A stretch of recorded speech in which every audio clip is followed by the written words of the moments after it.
Hello, നമസ്കാരം. അപ്പോൾ നമ്മൾ ഇന്ന് ഷെയർ ചെയ്യാൻ പോകുന്നത് കഴുത്ത് വേദനയുമായി ബന്ധപ്പെട്ട ചില അടിസ്ഥാന അറിവുകളാണ്. ഞാൻ ഡോക്ടർ അബൂബക്കർ കുന്നമ്പൽ ഫ്രം വണ്ടൂർ.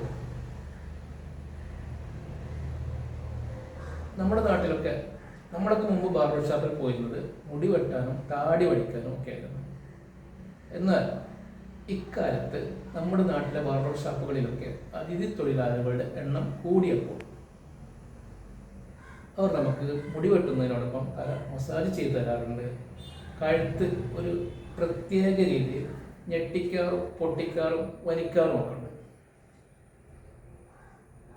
ഇതിനെ തുടർന്ന് ചിലർക്കൊക്കെ ചില പ്രശ്നങ്ങളൊക്കെ ഉണ്ടായ അനുഭവങ്ങളുണ്ട്. നമ്മൾ ശാസ്ത്രീയമായി പഠിച്ചിട്ടില്ലാത്ത പലരെ കൊണ്ടും ഇതുപോലുള്ള കാര്യങ്ങൾ ചെയ്യിപ്പിക്കുന്നതിന് മുമ്പ് നമുക്ക് നമ്മുടെ കഴുത്തിനെ കുറിച്ചും നട്ടലിനെ കുറിച്ചും ഒക്കെ ചില സാമാന്യമായ അറിവുകൾ ഉണ്ടാകേണ്ടത് അത്യാവശ്യമാണ്. ഓക്കെ, അതിനു മുമ്പായി നമ്മുടെ കഴിഞ്ഞ വീഡിയോ നമ്മൾ സംസാരിച്ചത് കാൽമുട്ട് വേദനയെക്കുറിച്ചും മുരിങ്ങയിലയുടെ പ്രാധാന്യത്തെക്കുറിച്ചും ഒക്കെ ആയിരുന്നു. അതിനെ തുടർന്ന് നമ്മുടെ ഡോക്ടർമാരായ പല സുഹൃത്തുക്കളും, വിശേഷിച്ച് കോട്ടയ്ക്കലിൽ നിന്ന് doctor PR Ramesh Warrier, UAE ദുബൈയിൽ നിന്ന് ഡോക്ടർ കുഞ്ഞിമരക്കാർ മുഹമ്മദ് കരിവേപ്പിൽ വേങ്ങര, തിരുവനന്തപുരത്ത് ഡോക്ടർ AM ബിജു, മലപ്പുറം തിരൂരിൽ നിന്ന് ഡോക്ടർ MC റംല, മലപ്പുറം കുളപ്പുറത്ത് നിന്ന് ഡോക്ടർ സജീറ കാപ്പൻ ഉൾപ്പെടെയുള്ള പല ഡോക്ടർമാരും നമുക്ക് പല അഭിപ്രായങ്ങളും നിർദ്ദേശങ്ങളൊക്കെ നേരിട്ടും അല്ലാതെയും ഒക്കെ പറഞ്ഞിട്ടുണ്ടായിരുന്നു. അവർക്കും അതുപോലെ മറ്റ് സുഹൃത്തുക്കൾക്കും ഒക്കെ വളരെയധികം നന്ദി. അപ്പോൾ നമുക്ക് നമ്മുടെ വിഷയത്തിലേക്ക് കിടക്കാം.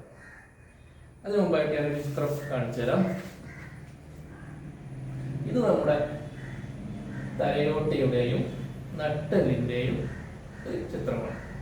ഇത് കണ്ട നമുക്ക് മനസ്സിലാവും നമ്മുടെ തലയോട്ടി കുറച്ച് പുറകോട്ട് തള്ളിയാണ് ഇരിക്കുന്നത്. നട്ടെല്ല് ഒരു നേർരേഖയിലല്ല. നട്ടെല്ല് കഴുത്തിൻ്റെ ഭാഗത്ത് കുറച്ച് മുൻപോട്ട് തള്ളിയിരിക്കുന്നുണ്ട്. അത് നെഞ്ചിൻ്റെ ഭാഗത്തുമ്പോൾ കുറച്ച് പുറകോട്ട് വളഞ്ഞിരിക്കുന്നുണ്ട്. പിന്നെ വയറിൻ്റെ ഭാഗത്ത് വീണ്ടും മുന്നോട്ട് വളഞ്ഞിരിക്കുന്നുണ്ട്. പിന്നെ താഴോട്ട് പോകുമ്പോൾ വീണ്ടും പുറകോട്ട് വളഞ്ഞിരിക്കുന്നുണ്ട്. ഇങ്ങനെ വളഞ്ഞ് വളഞ്ഞ് വളഞ്ഞ് വളഞ്ഞാണ് നമ്മുടെ നട്ടെല്ലിരിക്കുന്നത്. ഈ വളവിന് ഇംഗ്ലീഷിൽ പറയുന്ന പേര് ലോർഡോസിസ് എന്നാണ്. അപ്പോൾ ഇതിൻ്റെ സ്വാഭാവികമായ ഈ ലോർഡോസിസിനെ, അതായത് ഈ വളവിനെ സംരക്ഷിച്ചു കൊണ്ടുവേണം നമ്മുടെ ദൈനംദിന കാര്യങ്ങൾ, അതായത് കിടക്കല്, ഇരിക്കല്, നിൽക്കല്, ജോലി ചെയ്യൽ ഒക്കെ ചെയ്യാം. നമ്മൾ ഇതെന്തെങ്കിലുമൊക്കെ ചെയ്യുമ്പോൾ നമ്മുടെ ഈ വളവിന്, അതല്ലെങ്കിൽ ഇതിൻ്റെ നട്ടലിൻ്റെ അലൈൻമെൻറ്റ് എന്ന് പറയാം, ഇതിന് ഒരു ബുദ്ധിമുട്ട് അല്ലെങ്കിൽ വൈഷമ്യം വരികയാണെങ്കിൽ നമുക്ക് വേദനകൾ അനുഭവപ്പെടും. അതോടൊപ്പം വൈകല്യങ്ങളും അനുഭവപ്പെടും. ഇപ്പോൾ ചിത്രത്തെ കണ്ടല്ലോ, നട്ടൽ ഈ തലയോട്ടി കുറച്ച് പുറകോട്ട് തള്ളിയിരിക്കുന്നു.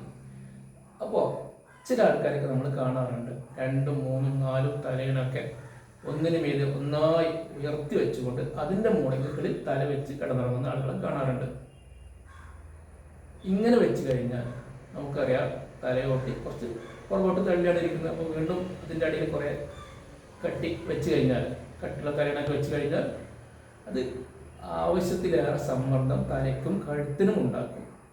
ഇതിനെ തുടർന്ന് നമുക്ക് കഴുത്ത് വേദനയും തലവേദനയും അനുഭവപ്പെടും. അതുപോലെ തന്നെയാണ് നാം തിരഞ്ഞെടുക്കുന്ന കിടക്കയുടെ കാര്യം. ബെഡ് നമുക്കറിയാം, നമ്മുടെ നാട്ടിൽ മുമ്പൊക്കെ സ്പോഞ്ച് മാത്രമാണ് കിടക്കുകൾ സുലഭമായിട്ട് ഉണ്ടായിരുന്നു. നമ്മൾ പോയി കിടക്കാറുണ്ട്. പക്ഷെ അതിൽ കിടക്കുമ്പോൾ എന്താ സംഭവിക്കുന്നത് വെച്ചാൽ ചില ഭാഗത്ത് താണു പോകും, ചില ഭാഗത്ത് ഉയർന്നു പോകും. ഇങ്ങനെ നിരപ്പല്ലാതെ ഉള്ള കിടക്കയിൽ കിടന്നാലും നമുക്ക് കഴുത്തിനും നടുവിനും ഒക്കെ വേദന വരും. അപ്പോൾ നമ്മൾ ബെഡ് തിരഞ്ഞെടുക്കുമ്പോൾ ഒരേപോലെ താഴണം, ഒരേപോലെ ഉയരുകയും ചെയ്യുന്ന സമനിരപ്പായുള്ള കിടക്കയിൽ മാത്രമേ കിടക്കാൻ പാടുള്ളൂ. അത് ഉറപ്പുള്ള ഒരു പ്രതലത്തിൽ മാത്രമേ നമ്മൾ കിടന്നിറങ്ങാൻ പാടുള്ളതുള്ളൂ. ഇപ്പോൾ നമ്മൾ ഒരു കിടക്കയിൽ കിടക്കുമ്പോൾ നമ്മുടെ മാത്രം ചലനങ്ങളല്ല, കിടക്കയുടെ മറുപകുതിയിലുള്ള നമ്മുടെ ഫാമിലിയായിട്ട് നാം കിടക്കുമ്പോൾ നമ്മൾ കുട്ടികളുണ്ടാവാം, ഭാര്യ ഉണ്ടാവും, ഭർത്താവ് ഉണ്ടാവും. അപ്പോൾ കിടക്കയുടെ മറുപകുതിയിലുള്ള ചലനങ്ങൾ കൂടി പുറത്ത് ബാധിക്കും. അത് നമുക്ക് വേദനകൾ ഉണ്ടാക്കുകയും ചെയ്യും. അപ്പോൾ പറഞ്ഞു വന്നതാണ്, കിടക്കയും തലയണയും നമ്മൾ തിരഞ്ഞെടുക്കുമ്പോൾ ശ്രദ്ധിക്കണം. ഓക്കെ. ഇതേപോലെ പ്രാധാന്യമുള്ള മറ്റൊന്നാണ് കഴുത്തിലെ പേശികളുടെ കാര്യം. ഈ ചിത്രം കണ്ടാൽ നമുക്ക് അത് മനസ്സിലാക്കാം. നമ്മുടെ തലയോട്ടിൽ നിന്ന് നെഞ്ചിൻ്റെ ഭാഗത്തുള്ള അസ്ഥികളുമായി ബന്ധിപ്പിക്കുന്ന ഏതാണ്ട് 20ലധികം പേശികളുണ്ട്. വലിയ നീളമുള്ള പേശികൾ. ഈ ഏതെങ്കിലും ഒരു പേശിക്ക് വലിവ് വന്നാൽ നമുക്ക് കഴുത്ത് വേദന അനുഭവപ്പെടും. അപ്പോൾ നമ്മൾ രാത്രി ചിലപ്പോൾ കിടന്നുകൊണ്ടൊക്കെ TV കാണും.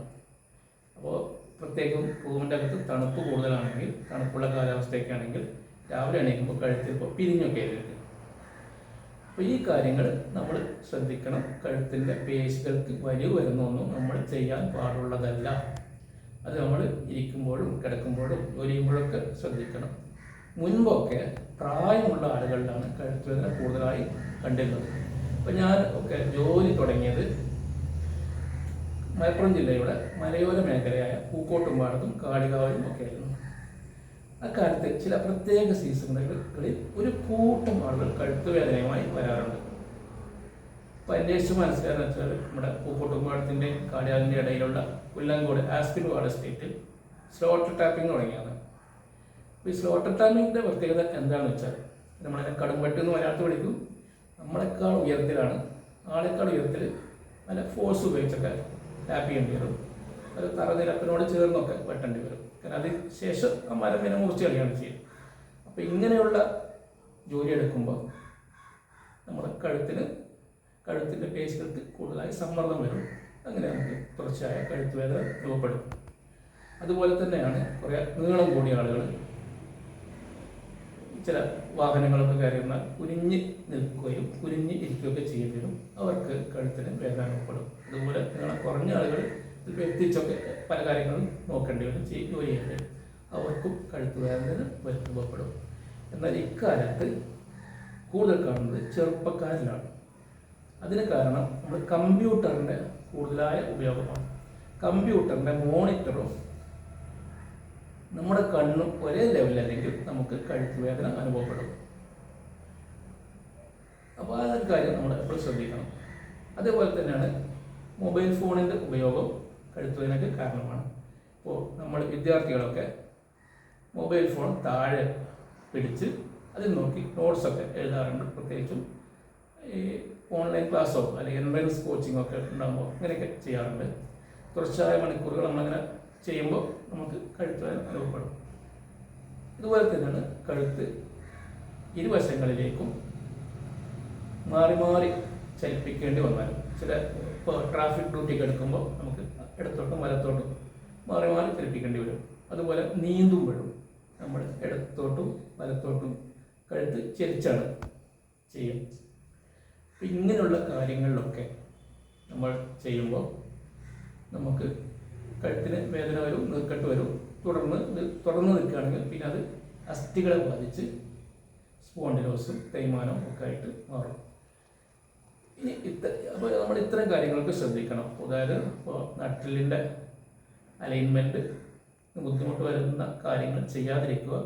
അതിൽ കഴുത്തിലെ പേശികൾക്ക് വലിവ് വരുന്ന കാര്യങ്ങളും ചെയ്യുമ്പോൾ ശ്രദ്ധിക്കുക.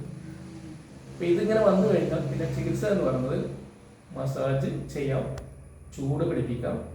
അപ്പോൾ മസാജ് ചെയ്യുമ്പോൾ നമ്മൾ അത് ഈ പഠിച്ച ആൾക്കാരെ കൊണ്ട് വേണം ചെയ്യിപ്പിക്കാൻ. ശാസ്ത്രീയമായി പഠിച്ച ആൾക്കാരെ ചെയ്യിപ്പിക്കാം, അല്ലെങ്കിൽ നമുക്ക് കൂടുതൽ പ്രശ്നങ്ങൾ വരും. ആയുർവേദത്തിൽ നമ്മൾ ചെയ്യാറുള്ളത് ഉദ്വർത്തനം, അഭ്യംഗം, പിന്നെ സ്വേദനം, ചില ആൾക്കാർക്ക് നസ്യവും ചെയ്യാറുണ്ട്. അതുകൊണ്ടൊക്കെ മാറും. പിന്നെ അത് നേരത്തെ പറഞ്ഞ പോലെ അസ്ഥികളെ ബാധിച്ചു കഴിഞ്ഞാൽ, അത് സ്പോണ്ടിലോസോ തേയ്മാനമൊക്കെ വന്നു കഴിഞ്ഞാൽ പിന്നെ നമുക്ക് അസ്ഥികൾക്ക് കഴുത്തിൻ്റെ എല്ലുകൾക്ക് വിശ്രമം കിട്ടാൻ വേണ്ടി കോളർ അഥവാ കഴുത്തിൻ്റെ ബെൽറ്റ് ഉപയോഗിക്കേണ്ടി വരും. ഇളകാതെ വെക്കുമ്പോൾ മാത്രമേ അതിൻ്റെ നീർക്കെട്ട് പോവുള്ളൂ. പക്ഷെ അമിതമായിട്ട് നമ്മൾ കോളർ ഉപയോഗിച്ച് കഴിഞ്ഞാൽ മസിൽ സ്റ്റിഫായി ഇളക്കാൻ പറ്റാത്ത ബുദ്ധിമുട്ടും വരാറുണ്ട്. അപ്പോൾ ഇത്രയൊക്കെയാണ് ഇപ്രാവശ്യം പറയാനുള്ളത്. നിങ്ങൾക്ക് എന്തെങ്കിലും അഭിപ്രായം ഉണ്ടെങ്കിൽ ഇതിൻ്റെ കമൻസ് ആയിട്ട് എഴുതാവുന്നതാണ്. ഓക്കെ, നന്ദി.